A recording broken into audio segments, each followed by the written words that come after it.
Alors, ça fait un petit moment que j'ai pas fait de vidéo, sur, les livres et pour cause, il ne se passe pas toujours quelque chose. Mais là, il y avait quelque chose que je voulais absolument vous raconter, qui date d'il y a 2-3 mois et c'était le salon du livre. Donc, est-ce une bonne chose de faire un salon? Fallait que j'ai un petit peu de recul pour pouvoir vous en parler.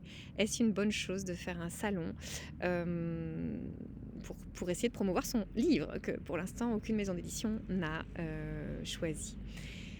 Alors, moi déjà j'ai voulu, faire un salon et c'était un mois avant. Bon, il était beaucoup, beaucoup, beaucoup trop tard. Donc, sachez que si vous voulez faire un salon, déjà il faut s'inscrire super longtemps à l'avance, surtout si le salon est un tout petit peu connu.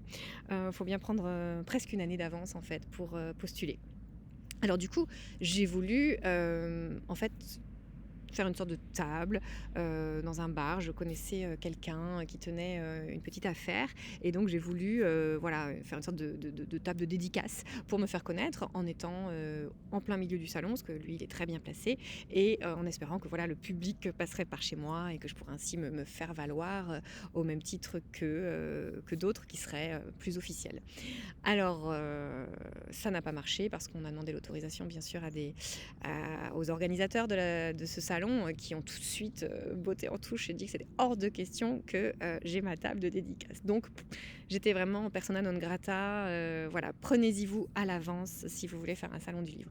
Bah, j'y suis quand même allée avec dans ma besace, quelques livres et je m'apprêtais finalement, parce que bien sûr il y a des auteurs, mais il y a aussi des éditeurs qui sont dans les salons et donc je m'apprêtais à essayer de démarcher des éditeurs, de leur laisser un exemplaire et cetera. Donc j'étais en train de faire la queue, dans ce salon, lorsque soudain, je vois un petit écriteau: «Guillaume Musso, dédicace jusqu'à 16h». Je regarde ma montre, 4h moins 5. Donc il était super tard alors je sors de la queue comme une bombe, je cherche son stand, je finis par le trouver sur le gong, il était, 16h00 et là je vois, des barrières métalliques qui clôturaient cette queue et avec, une chaînette qui fermait la queue. Bon, j'arrive à passer sous la chaînette, je me mets dans la queue, il y avait 3 personnes et une fois installée dans la queue, je vois qu'en fait il fallait prendre un ticket, le matin avant midi pour avoir le droit de faire la queue et qu'en fait il ne recevait que 100 personnes en dédicace pendant, le créneau de 2h, 14-16h. Donc il fallait en fait prendre un ticket avant midi pour faire la queue, pour avoir le droit de rencontrer Guillaume Musso et d'avoir une dédicace de son bouquin. Aïe! Oh, je me dis: «C'est trop bête, maintenant que je suis là, je sais pas encore ce que je vais lui dire». Je savais pas du tout, surtout que j'avais pas son bouquin, son nouveau bouquin. Donc c'est je ne sais plus, quelque chose aux allumettes, La fille aux allumettes, je crois. Heu, donc je vois cet écriteau, je me dis: «Bon sang, qu'est-ce que je vais faire?» Oh, je reste, c'est trop stupide. Je me retourne, je vois une dame qui était en train de ramasser, les livres, de Guillaume Musso qui était bien sûr, prête à vendre, dans cette queue, finalement, juste avant de d'atteindre l'auteur. Donc je m'approche d'elle, je lui dis: «Écoutez, est-ce que vous pouvez vite fait me vendre un livre?» «Ah non, je suis en train de ramasser, de clôturer». Je dis: «Oh, quand même, un livre, enfin voilà, c'est rien du tout, c'est trop bête, je peux vous». Elle refuse, elle me dit: «Écoutez, alors attendez, je vais faire demander à ma collègue si, son éditeur est d'accord». Je me suis dit: «Pour tout ça pour un livre?» alors qu'il suffisait, j'avais 20 €, je pouvais lui donner très facilement. Je ne comprenais pas cette, complication. Donc elle envoie une de ses collègues, vers le stand de Guillaume Musso et cette collègue va s'adresser à un monsieur assez rond, grand, impressionnant, assez imposant et Rubicon. Et je vois déjà le visage de la personne qui fait: «Non!» Enfin, ça se voit sans même avoir le son. Je vois l'image et je me dis: «OK, il n'est pas d'accord». Mais au fond de moi, je me dis: «Tiens, c'est son éditeur». Juste comme ça et bon, la personne revient, je dis: «Bon, écoutez, tant pis». Alors je me remets dans la queue sans aucun livre, sans rien du tout, en train de me dire: «Comment vais-je faire?» Et en même temps, je cogite, je me dis: son éditeur, mais en fait, c'est lui que je veux voir plus que Guillaume Musso». Édition Calman Lévy. Donc je regarde rapidement l'éditeur, je m'étais approchée, il y avait plus qu'1 ou 2 personnes, je vous dis, on était 3 dans la queue, donc ça allait assez vite. C'était vraiment le final. En plus, j'avais pas de ticket, je me demandais si on n'allait pas au dernier moment me bloquer. Bon, et je vois l'éditeur et je vois comment est-ce un petit badge quoi sur sa pochette de chemise et je vois Philippe Robinet. Alors je googlise rapidement Philippe Robinet PDG des éditions Calman Levy. Je me dis, c'est lui qu'il me faut en fait. Donc je sors de ma toute petite queue et je m'approche de lui, je lui dis, il faut que je vous parle. Et là, le recul, on sent la personne qui est sursollicitée, le pauvre. Je pense que je ne suis pas la seule à m'être adressée à lui directement. Et je sens vraiment la fermeture déjà. Cette personne se barricade un petit peu. Et je lui dis, écoutez, j'ai écrit un bouquin. Il va faire un carton. Après, j'y crois en mon bouquin. C'est sincère. Je suis sûre qu'il y a vraiment plein de gens qui adoreraient. Il faudrait juste qu'ils sachent qu'il existe. Donc, je ne l'ai pas dit sans le penser. Je l'ai dit en le pensant. Je pense qu'il faut savoir vendre ce qu'on a écrit si on y croit profondément. Voilà, c'est tout. Et c'était juste ce que je pensais. Aucun orgueil là-dedans. C'est juste ce que je ressens. Et j'ai dit, ça serait dommage. Ça va faire un carton. Ça serait quand même dommage que vous passiez à côté. Alors, je l'ai vu un peu interloqué. Alors, je vous avoue que j'ai absolument pas anticipé. Déjà, j'avais pas anticipé de parler au PDG des éditions Calman Levy et ça s'est fait en quelques secondes et j'ai pas du tout anticipé ce que j'allais dire. Quand je me suis retrouvée en face de lui, je me suis dit qu'est-ce que je dis et qu'est-ce que je dis, rien d'autre que ce que je pense. Donc j'ai dit ça. Il a été un petit peu désarçonné et je dis bon, qu'est-ce que je peux faire pour que vous puissiez peut-être en avoir un aperçu tout simplement.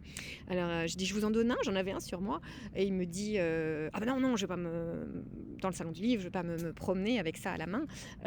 Avec un livre à la main qui en plus n'était pas de sa maison d'édition. On aurait pu lui demander à chaque instant ce que c'était, ça aurait été une super pute pour moi, mais il a refusé. Et donc il m'a dit écoutez, je vous donne mon mail. Il a quand même joué le jeu, quoi. Et ça, j'ai trouvé ça chouette. Donc il m'a donné son mail, de sa maison, un mail pro, mais quand même son mail. Je vais vous donner la suite juste après. Pour terminer la petite histoire, je me retrouve dans la queue, je passe presque quelques secondes plus tard directement face à Guillaume Musso. Là, pareil, j'avais pas du tout anticipé. Je savais pas trop ce que j'allais lui dire. Et donc, j'arrive et je lui dis, écoutez, je sors un bouquin de ma poche à l'instinct. Je lui dis un de mes bouquins. Et je dis, écoutez, aujourd'hui, on va inverser la donne. D'habitude, c'est vous qui dédicacez. Et moi, je suis venue vous dédicacer mon livre. Il était lui aussi un peu désarçonné, adorable, super gentil. C'est pas vrai. Je dis écoutez, oui, je vous en aurais bien acheté, mais c'était plus possible, c'était trop tard. Je dis rassurez-vous, j'ai tous vos livres, je suis fan, donc sincèrement, j'adore ce que vous écrivez. Et aujourd'hui, c'est moi qui vous en écris un. J'espère que vous l'aimerez et je vais laisser mes coordonnées sur le bouquin. Elle me dit c'est pour moi. J'étais, je pense, pour une fois dans une situation originale. Et j'ai adoré ce moment parce que c'était un moment vrai. Et si vous voulez, j'ai vu juste avant Guillaume Musso, je l'observais un petit peu, le peu d'instants où j'ai été dans la queue.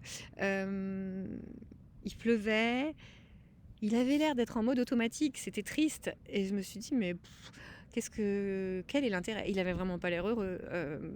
Alors que là, ça a été un moment spontané, profondément authentique. Et j'ai dit, mais oui, je vous adore. Et voilà. Et moi aussi, j'ai des choses qui vous ressemblent. J'avais effectivement des points communs avec lui. J'en dis pas plus.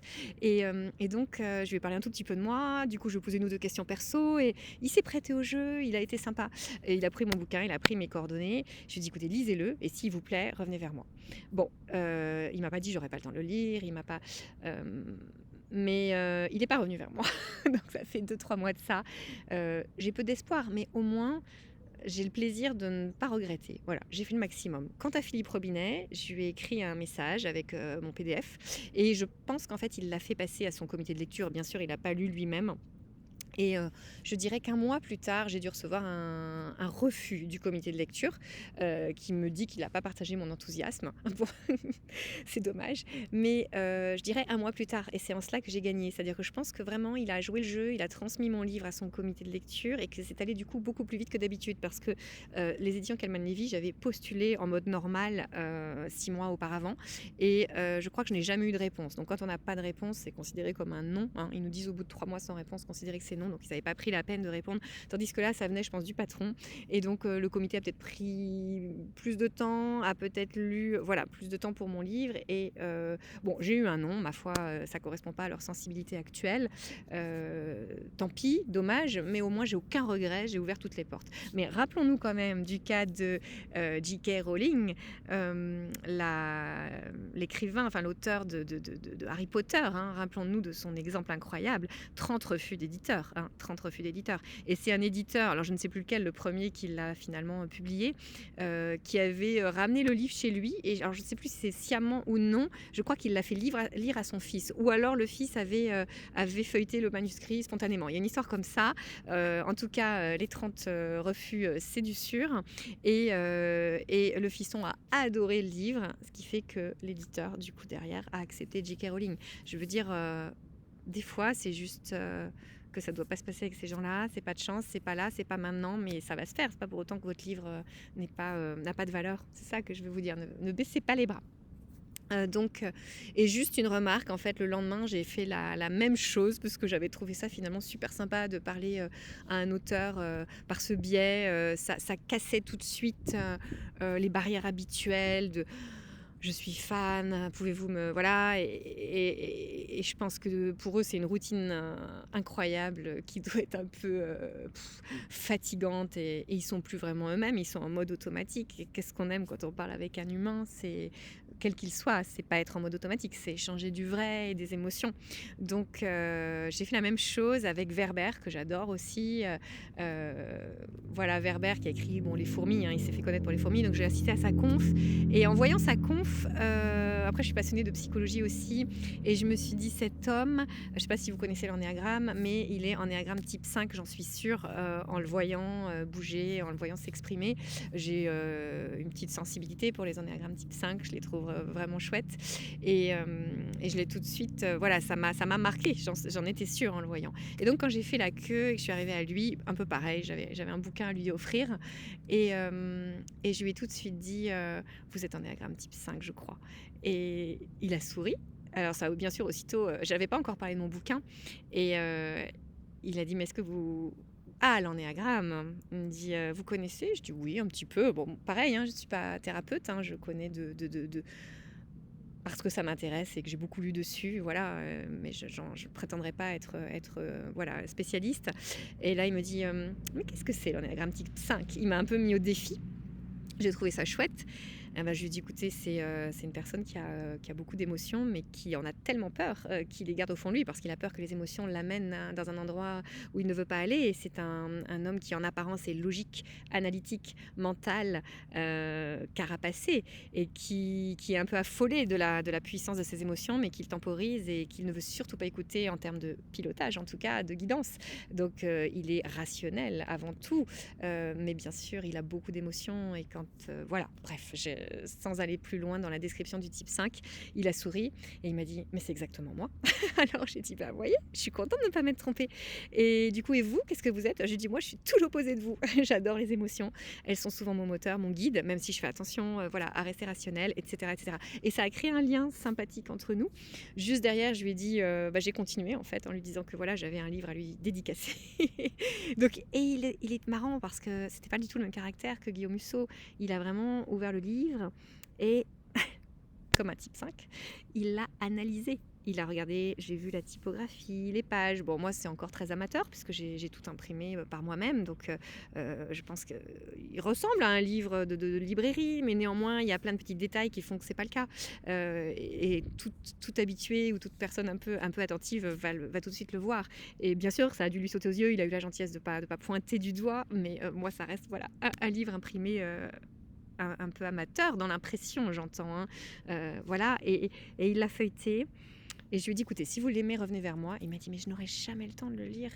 Et je pense qu'en fait, c'était le cas de Guillaume Musso, qui ne me l'a pas dit. Bon, mais donc je comprends qu'en fait, ces auteurs-là, à immense succès, sont débordés entre les salons, l'écriture des bouquins qui doivent plus ou moins, au rythme de un par an au moins, je pense, envers leur maison d'édition, et toutes leurs obligations de promotion, eh bien, en fait, il n'arrête pas. On ne se rend pas compte, hein, mais ce sont des gens qui sont en fait vraiment débordés. Et il a eu l'honnêteté de me le dire. Et là, je lui dis, mais vous allez prendre l'avion ou le train pour quitter ce salon. Je pense qu'en 2 heures, vous aurez lu mon bouquin. Essayez. Il a souri, il m'a dit, mais j'aurai jamais le temps. Bon, voilà, j'ai pas eu de retour, mais il a eu l'honnêteté de me le dire. Voilà, tout ça pour dire qu'un salon peut être quand même un microcosme. Si vous avez un petit peu de culot, mais je dirais, c'est pas vraiment le culot en fait qui m'a motivée, très honnêtement, parce que les quelques personnes à qui je l'ai raconté m'ont dit ça. Ça peut être vu comme du culot. Mais dans le culot, il y a quelque chose d'un petit peu grossier, un peu forcée, un peu je vais là même si j'ai pas le droit, j'exagère et c'est vraiment pas le sens que j'y mets. Il y a plutôt, une croyance profonde dans l'idée que ce livre est chouette et l'envie profonde, de le faire découvrir au plus grand nombre et hem et donc je veux convaincre les gens, les charnières, capables de m'ouvrir ces portes du plus grand monde, et je suis plus mue par l'envie, de partager les émotions que j'ai mis dans mon livre, de montrer, de faire vibrer les gens parce que j'ai eu tellement de bons retours dans l'entourage certes et un petit peu autour, mais pour l'instant ça reste un cercle assez proche. J'ai eu tellement de gens qui m'ont dit: «Mais quand est-ce que tu écris le deuxième ?» et cetera, que je suis profondément persuadée qu'il y a plein de gens qui l'adoraient, qui ne savent juste pas qu'il existe. Et donc je veux donner la possibilité à mon livre d'être lu par tous ces gens-là. Et donc c'est pas en aucune façon le culot, le culot me semble, ça a été plus parce qu'il n'y avait rien de prémédité dans tout ça.